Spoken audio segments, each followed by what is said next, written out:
MLA Amit बेटी जिंदाबाद, विक्रम महाजन जिंदाबाद, श्री विक्रम महाजन जिंदाबाद, एमएलए अमित जी जिंदाबाद। अमित बेटी मैं उन्होंने दोबारा रेपिटेशन एमएलए साहब अगे करांगा, अगे उन्होंने गलती दी भी हैगी है कि एक ने यदि डेवलपमेंट वास्ते किसी प्रकार की एमएलए साहब खर्चे की कमी ना देना, ये नाले का काम असीं अगे तक लियाना है। काफ़ी सारा मसला तो हल हो गया, सुंदर नगर तो पूर्ण नगर तक मसला हल हो गया। हूँ असीं पूर्ण नगर तो सुंदर नगर ग्राउंड तक आना जी अगे एक बार तुहाडे नाल इस बारे चर्चा भी हुई थी। विक्रम महाजन जी उन्होंने पूरी फैमिली पर, मेरे खातों के ऊपर, मेरी हर चीज़ के ऊपर मेरा सारे को नमन है। आज बड़ा ही एक खुशी का मौका है। वार्ड नंबर 28 में एक बार फिर देखा गया समर्थकों का भारी इकट्ठ और ये समर्थकों का प्यार उमड़ा कांग्रेस उम्मीदवार विक्रम महाजन के लिए। जब से नामांकन प्रक्रिया शुरू हुई तब से लेकर अब तक एक काफिला विक्रम महाजन के समर्थन में उतरा। चुनाव प्रचार के अंतिम क्षणों में भी ये दृश्य देखा गया। वहीं आज विक्रम महाजन के लिए वोट अपील करने पठानकोट विधायक अमित विज पहुंचे। उनके आने पर विक्रम महाजन व उनके समर्थकों द्वारा उनका हार पहनाकर स्वागत किया गया। विक्रम महाजन द्वारा उनके आने पर उनका आभार व्यक्त किया गया। वहीं विधायक अमित विज द्वारा भी उनका भरपूर समर्थन करते हुए ये कहा गया कि जिस तरह से विक्रम महाजन के साथ वार्डवासी जुड़े हैं वे अगर आज़ाद भी खड़े होते तो भी जीत जाते। वहीं विधायक अमित विज ने भाजपा पंजाब अध्यक्ष अश्विनी शर्मा द्वारा लगाए गए सभी आरोपों को सिरे से खारिज किया। वे उन्होंने कहा कि पंजाब में पुलिस प्रशासन तो भाजपा के नेताओं को बचाने में जुटी है जिन्होंने काले कानून लाकर किसानों के साथ खिलवाड़ किया। मैं उसके लिए सबसे पहले अपना सारा श्रेय लोगों को देता हूं, क्योंकि 2017 में लोगों ने बहुत ही अच्छी गवर्नमेंट चुनी, कैप्टन अमरिंदर सिंह जी को चुना और फिर सुनील जाखड़ साहब को चुना और आप देखिए शहर में उसी हिसाब से काम हो रहे हैं। मेरे को आशीर्वाद दिया और आज जो कांग्रेस की जीत निश्चय हो रही है उसका मैं गवर्नमेंट के कामों को तो देता ही हूँ, मगर जो कैंडिडेट्स कैप्टन साहब ने और जाखड़ साहब ने पर्सनली सिलेक्ट करे हैं मेरी रिकमेंडेशन पे, उसमें उनका एक बहुत बड़ा श्रेय है।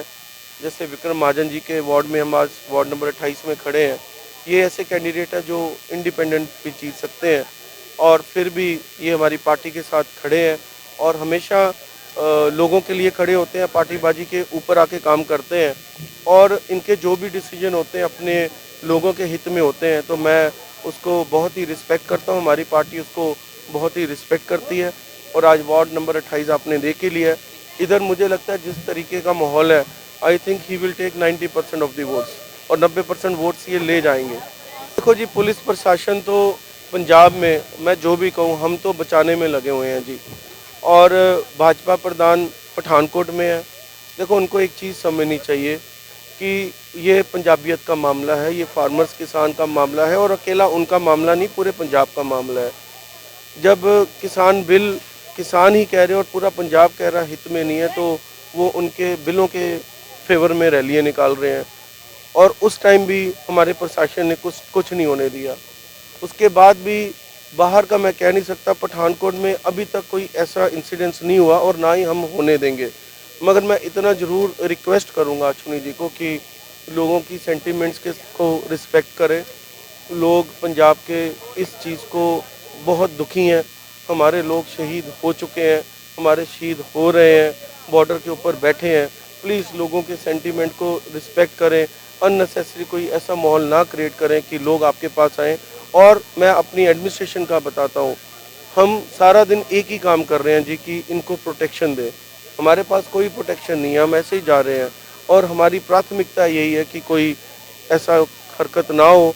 और मैं अपने कैप्टन साहब और पंजाब एडमिनिस्ट्रेशन से उनको रिक्वेस्ट पूरा श्योर करता हूं कि ऐसा कुछ नहीं होगा, मगर मैं बीजेपी प्रधान को भी रिक्वेस्ट करूंगा कि लोगों के जो इमोशंस हैं उसको थोड़ा रिगार्ड दें, उसको रिस्पेक्ट दें, उनके साथ अननेसेसरी ना करें ऐसे। देखो किसान तो पार्लियामेंट को ही घेर के बैठे हैं, किसान तो दिल्ली को घेर के बैठे हैं। अब देखो हमें ये सोचना है यहाँ देखो पूरा पंजाब वहाँ बैठा है, पूरा हरियाणा वहाँ बैठा है, पूरा राजस्थान वहाँ बैठा है, एमपी के लोग वहाँ बैठे हैं, यूपी वेस्ट के लोग बैठे हैं। तो अब जब पूरा दिल्ली घिरा हुआ है तो किसान तो खुद घेर रहे हैं।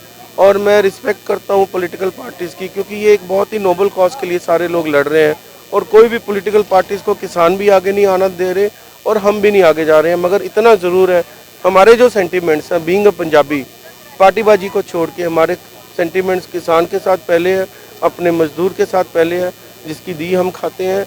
भगवान तो है जी, हमने देखा नहीं है, मगर अन्नदाता तो वही है साहब।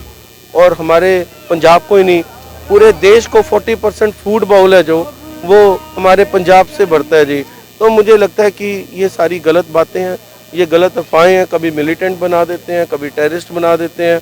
मैं आप छोटी सी बात करता हूँ साहब, सीबीआई दिल्ली में, डायरेक्टर सीबीआई दिल्ली में, डायरेक्टर आईबी दिल्ली में, सीआरपीएफ चीफ दिल्ली में, होम मिनिस्टर दिल्ली में, होम सेक्रेटरी दिल्ली में, सारी फोर्सेस दिल्ली में। और फिर कुछ लोग लाल किले तक पहुंच जाते हैं, कुछ लोग लाल किले पे जाके कुछ कर देते हैं। ये मजाक है क्या साहब? अब आप लाल किले तक पहुंचने, इज इट पॉसिबल? तो साजिश कौन खेल रहा है, कौन नहीं खेल रहा है, ये समझना चाहिए। मैं इतना जरूर सेंट्रल गवर्नमेंट को कहूँगा कि किसानों के साथ, उनके इमोशंस के साथ मत खेलो, क्योंकि इस पूरे देश में 67 करोड़ लोग डायरेक्टली, चाहे किसान है चाहे मजदूर है, डायरेक्टली किसानी के साथ जुड़े हुए हैं। प्लीज़ उनका रिगार्ड करो, उनको रिस्पेक्ट करो। और वो अगर उनको लगता है कि बिल, क्योंकि बिल्स पॉलिसीज़ हम भी गवर्नमेंट में लोगों के लिए बनाई जाती है, उनके लिए पॉलिसीज़ बनाई जाती है। मेरे साथ ये थे, एक बार हम मॉडल टाउन में गए, पार्क बनाना था, हमारे अफसर्स ने डिज़ाइन कर दिया। मैंने कहा ऐसे नहीं, लोगों को से पूछ के बात करूँगा, आप देखना वीडियो। मैंने उनसे पूछा, कहते ये चेंज कर दो, चेंज कर दिया। इतनी सी तो बात है, एक ट्वीट करना है साहब, 1 मिनट लगेगा। बोलते हैं कि I repeal the bill and bill will come again after thorough discussion in the parliament and with the consent of farmers, everything will be closed. क्यों नहीं करते? ये कर देना चाहिए। मैं अपील करना चाहूँगा कि आपने डेवलपमेंट होते देखी है, आप डेवलपमेंट होते देख रहे हो, और हमारे जो सिंसेरिटी है टुवर्ड्स पीपल ऑफ पठानकोट पूरी टीम की देख रहे हो। और लकीली जो कैंडिडेट भी आए हैं, मार्च महीने से कोरोना से लेकर अब तक दिन रात मेहनत करके वो 1 साल से काम कर रहे हैं। और कैंडिडेचर भी सारे सीएम साहब और जाखड़ साहब ने वही दिए हैं। और आपने देखा भी है कि चाहे वेलफेयर स्कीम्स हैं, चाहे सीवरेज के काम है, खड़े होकर सबने कराए हैं। मैं यही कहूँगा कि हम काम करना चाहते हैं और आपके आशीर्वाद से आई कैन टॉक। मैं विधानसभा में जाकर अपने हर हक की लड़ाई लड़ सकता हूँ, चाहे हिंदू कोऑपरेटिव बैंक है या कुछ भी है। तो कॉरपोरेशन के इलेक्शन में आशीर्वाद दो। आज 400 करोड़ के काम चल रहे हैं सिटी में। मुझे लगता है कि हमारी सिटी को इवन अभी भी 200 किलोमीटर की वाटर पाइपलाइन रिप्लेस करने की ज़रूरत है। अभी तक 150 किलोमीटर का मैंने अप्रूवल लिया, 90 किलोमीटर चेंज करी है। तो ये सारी चीज़ें मैं तभी कर पाऊँगा अगर आप लोग हमें ताकत दोगे, मुझे ताकत दोगे। आधुनिक विहार अब सीवरेज डल रहा है, शांत विहार अब सीवरेज डल रहा है, जो पॉश कॉलोनीज हम कहते हैं। तो सब लोग देख रहे हैं, आप प्लीज़ ये ताकत दो। 50 की 50 सीट्स कांग्रेस को दो, ताकि हम लोग मिल के अपने शहर के लिए और पैसा लाकर लोगों का विकास कर सके। चाहे वो पार्क्स हैं, चाहे सीवरेज वाटर है, चाहे ड्रेन्स है, चाहे क्लीनलीनेस है, चाहे रोड्स है, चाहे सेफ्टी है, चाहे कैमराज है, एनीथिंग हम सारी चीज़ें वो करेंगे। And 5 years are more than enough for me.